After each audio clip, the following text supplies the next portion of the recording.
كنتم صادقين صدق الله مولانا العظيم وصدق رسوله النبي الأمين المتين المعين المبين الكريم ونحن على ذلك لمن الشاهدين والشاكرين والحمد لله رب العالمين. درود پاک پڑھنے اللہم صلی علی سیدنا و شفیعنا حبیبنا مولانا محمد بارک وسلم. صلاۃ و سلام علیک رسول اللہ صلی اللہ علیہ وسلم. اعلان کے مطابق اس پروگرام کو 8 بجے ختم ہونا ہے اور 7:45 ہو رہے ہیں. انشاءاللہ تعالی کوشش رہے گی کہ 8 بجے ہی پروگرام ختم بھی ہو جائے. تو ظاہر سی بات ہے 15 منٹ کی گفتگو ہے تو تھوڑا سا دھیان سے اگر سن لیں گے تو کچھ فائدہ ہو جائے گا. تقریر کے غرض سے نہیں، بس کچھ باتیں آپ حضرات تک پہنچانی ہیں. تھوڑا تھوڑا کر کے اگر باتیں پہنچتی رہی تو انشاءاللہ جو اہل سنت والجماعت کے پھیلانے کا بیڑا ہم لوگوں نے اٹھایا ہے کہ ہم سے جو ہو سکے گا کریں گے، انشاءاللہ کچھ نہ کچھ کام ہو ہی جائے گا. جھولی کو میری بھر دو ورنہ کہے گی دنیا، جھولی کو میری بھر دو ورنہ کہے گی دنیا، خواجہ پیا کا مقدہ پھرتا ہے مارا مارا، خواجہ پیا کا مقدہ پھرتا ہے مارا مارا. بڑی دیر سے آپ حضرات نے بہت کچھ سماعت کیا ہے. میں نے قرآن پاک کی جو آیت کریمہ تلاوت کی ہے، بڑی مشہور ہے. قرآن کا ارشاد ہے اقرا، پڑھیے. یہ تعلیم ہی کی وجہ سے انسان اور معاشرہ بلندیوں کو چھوتا ہے. اسی لیے قرآن پاک جو ہماری اور آپ کی ہدایت کے لیے نازل ہوا، اس قرآن پاک میں پہلی جو آیت کریمہ نازل ہوئی وہ یہی ہوئی اقرا، پڑھیے. بہت سے ایسے قول ہیں قرآن کے اندر، ایک ایک جملے پہ غور کریے گا ورنہ جو جملہ چھوٹا وہ سمجھے کہ ایک باب چھوٹے گا. قرآن پاک کے اندر بہت سی ایسی آیت کریمہ ہیں کہ جس میں حضور پاک صلی اللہ علیہ وسلم کی طرف اللہ کا کلام ہو کر کے نازل ہوا، لیکن خطاب ساری امت کے ساتھ وابستہ ہے، ساری امت کو خطاب ہے. جس نبی کو اللہ نے اپنے نور، جس نبی کو اللہ نے اپنے نور سے سب سے پہلے بنا کر کے اور خود استاذ بن کر کے سارا علم عطا فرما دیا، اور پھر اس نبی سے کہنا کہ اقرا پڑھیے، یہ سبق ہے ساری امت کے لیے کہ اے امت محمدیہ میں داخل ہونے والوں، تعلیم تمہارے لیے سب سے زیادہ ضروری ہے. تعلیم تمہارے لیے سب سے زیادہ ضروری ہے تو پڑھیے. دوسری چیز، بلندیاں میں بارہا کہتا ہوں، دنیا میں جو کچھ ہے مولا نے جتنی نعمتیں بنائی ہیں اپنے محبوب کے لیے بنائی ہیں، اپنے محبوب کے صدقے میں محبوب کے عاشقوں کے لیے بنائی ہے. محبوب کے واسطے، محبوب کے عاشقوں کے لیے اللہ نے بنائی ہے. جتنی بھی نعمتیں ہیں، اگر جنت کو نعمت مانتے ہو تو یاد رکھو جنت مصطفیٰ کی ہے، ان کے صدقے میں غلام مصطفیٰ کو دی جائے گی. اگر اس دنیا کے اندر عیش و آسائش، آرام، کسی بھی چیز کو اللہ کی نعمت تصور کرتے ہو، یہ سارا کچھ مصطفیٰ کے صدقے میں بنا ہے. اور اگر تم مصطفیٰ سے عشق سچا رکھو گے، عقیدت رکھو گے، تو ان کے عشق کے صدقے میں اللہ تمہیں بھی عطا فرمائے گا. یہی حال ہے بلندی کا بھی.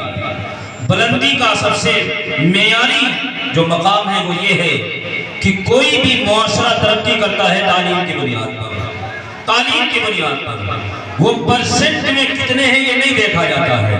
وہ 2% میں ہے، 3% میں ہے، 8% میں ہے، 10% میں ہے. بہت سی جگہوں پر ایسا بھی ہوتا ہے کہ 3% والا بازی مار جاتا ہے، 30% والا بیٹھ کر کے دیکھتا رہ جاتا ہے. کیوں؟ اس لیے کہ تعلیم جس طبقے کے اندر جائے گی وہ طبقہ کامیاب ہو جائے گا. تعلیم جس طبقے کے اندر داخل ہوگی وہ طبقہ بلندیوں کو چھوتا ہوا چلا جائے گا. جو رب کا نظام ہے کہ دنیا کے اندر ٹہلو اور ٹہل کر کے علم حاصل کرو. دنیا کے بڑے بڑے دانشوروں کی بارگاہوں میں بیٹھو، زانوئے ادب تہ کر کے علم حاصل کرو. علماء کے پاس جا کر کے ان کی صحبت اختیار کرو، وہاں سے علم حاصل کرو. یہ ساری درسگاہیں جو بچھائی گئی ہے، کبھی دیکھ کر کے، کبھی سن کر کے، کبھی پڑھ کر کے، یہ ہم تمام لوگوں کے لیے سبق ہے کہ جو جتنا زیادہ پڑھے گا وہ اتنا زیادہ ترقیوں کو چھوتا ہوا جائے گا. آج انسان تو سارے ہیں، لیکن ایک وہ ہے جو جہاز بنا کر کے اڑا رہا ہے. ایک وہ ہے جو بڑے بڑے طیارے کو جو بڑے بڑے طیاروں کو ہواؤں میں پرواز کرنے کے لیے چھوڑ دے رہا ہے. ایک انسان وہ بھی ہے جو بڑے سے بڑا اسٹیمر بنا کر کے سمندر میں دوڑا رہا ہے. میں کہتا ہوں آپ بھی انسان ہو، ہم بھی انسان ہیں، وہ بھی انسان ہے. ہم اس کے طیارے میں بیٹھ کر کے افسوس کرتے ہیں، تعجب کرتے ہیں کہ کیسے بنایا ہوگا. ظاہر سی بات ہے، ایک کاغذ کو ہوا میں پھینکو، کچھ دیر کے بعد نیچے گر جاتا ہے، لیکن کئی ٹن کا جہاز کئیوں ہزار کی دوری کو طے کرتا ہوا چلا جاتا ہے. یہ انسان نے بنایا ہوا ہے. کیسے بنایا ہے؟ اپنی تعلیم کی بنیاد پر بنایا ہے، اپنے علم کے بنیاد پر بنایا ہے، اپنی لیاقت کی بنیاد پر بنایا ہے. پتہ یہ چلتا ہے جس کے پاس علم ہوتا ہے، ہوا اگرچہ طاقتور ہے لیکن وہ ہوا کا سینہ بھی چیر دیا کرتا ہے. پتہ یہ چلا جس کے پاس علم ہوتا ہے، سمندر اگرچہ طاقتور ہے لیکن وہ سمندر کا سینہ بھی چیر دیا کرتا ہے. ہوا کا تیز جھونکا آئے تو درختوں کو پلٹ دیا کرتا ہے. ہوا کا تیز جھونکا آئے تو مکان گر جایا کرتے ہیں. لیکن کتنا کمال کا ہے انسان، اپنے عقل کی بنیاد پر ہوا کو سائیکل کے ٹائر میں بھر کر کے رکھتا ہے، ہوا کو موٹر سائیکل کے ٹیوب میں بھر کر کے رکھتا ہے، اسے قید کر کے رکھتا ہے. جب چاہتا ہے بھر دیتا ہے، جب چاہتا ہے نکال دیتا ہے.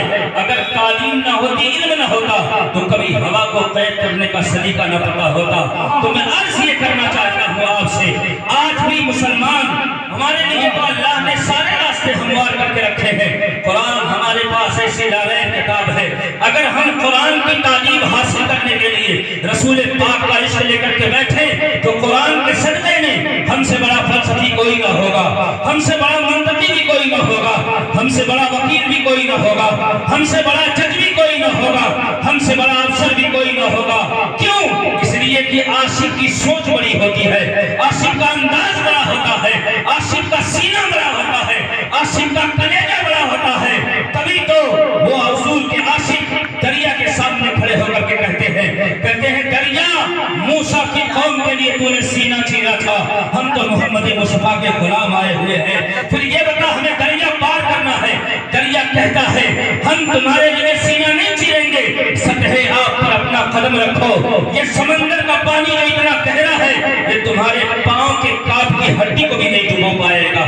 تم اس کے اوپر سے گزرتے ہوئے چلے جاؤ گے. اور جب ہمارا معیار یہ تھا، ہماری علم لیاقت اعلیٰ تھی، تو ہر طرف سے صدا آتی تھی، دشت تو دشت ہے دریا بھی نہ چھوڑے ہم نے، پہلے سلمان میں دوڑا دیے گھوڑے ہم نے.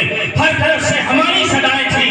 آج آپ پرانی تاریخ پلٹ کر کے دیکھو، بڑے بڑے سائنسداں کہاں سے پیدا ہوئے؟ مدرسوں سے پیدا ہوئے. بڑے بڑے یہ ویدوان کہاں سے پیدا ہوئے؟ مدرسوں سے پیدا ہوئے. آج یونیورسٹی ہے، آج کالج ہے، آج اسکول ہے. کل صرف مدرسہ تھا. مدرسہ کبھی کوئی فارسی کی تعلیم دیا کرتا تھا، کبھی کوئی عربی کی تعلیم دیا کرتا تھا، کبھی کوئی اردو کی تعلیم دیا کرتا تھا، کبھی کوئی سندھی اور دراوڑوں کو ملا کر کے جو زبان تیار ہوئی تھی اس کی تعلیم دیا کرتا تھا. ان مدرسوں نے ہر طرح کے لوگوں کو پیدا کیا ہے، لیکن مدرسے آج بھی ویسے ہی برقرار ہے. اگر کچھ ختم ہوا ہے تو ہمارے علم حاصل کرنے کی چاہت ختم ہوئی ہے. اگر کچھ ختم ہوا ہے تو مدرسوں سے ہمارا لگاؤ ختم ہوا ہے. اگر کچھ ختم ہوا ہے تو ہماری مت ماری گئی ہے. ہم یہ تصور کرتے ہیں جناب جب تک بچہ اسکولوں میں نہیں جائے گا تب تک ترقی نہیں کر سکتا ہے. یاد رکھو، ترقی صرف اور صرف اس کا نام نہیں ہے کہ بچہ اسکول کے اندر جائے. ترقی اس کا نام ہے کہ جسم کے اندر علم بھی ہونا چاہیے، جسم کے اندر صلاحیت بھی ہونی چاہیے. اور یہ پکا دعویٰ ہے، سب سے بڑا عالم وہ ہے جو سب سے زیادہ اللہ رسول کی رسالت کے بارے میں جانتا ہے، اللہ کی پیدا کی ہوئی کائنات کے بارے میں جانتا ہے، اللہ کے بنائے ہوئے نظام کے بارے میں جانتا ہے، اللہ کے بنائے ہوئے قانون کے بارے میں جانتا ہے۔ جب آپ اس نظریے سے سوچو گے تو آپ کو پتہ چلے گا کہ ہندوستان میں اگر کوئی سب سے بڑا ودوان ہے تو اسے محدث کبیر کہا جاتا ہے، اسے قائد اہل سنت کہا جاتا ہے۔ اگر کوئی سب سے بڑا جاننے والا عالم ہے تو اسے علامہ سعود مصطفیٰ قادری کہا جاتا ہے۔ اگر کوئی ایسا ہے کہ جو ہماری علم کے معاملے میں نمائندگی کر سکے اور کسی کی بارگاہ میں جاؤ جہاں سے سائنس بھی لے لو، ریاضی بھی لے لو، حساب بھی لے لو، عربی بھی لے لو، فلسفہ بھی لے لو، تفسیر بھی لے لو، حدیث بھی لے لو، تو آج بھی وہ ذات ہندوستان میں نہیں ہے جسے بریلی کا تاجدار سیدی امام احمد رضا خان کہا جاتا ہے۔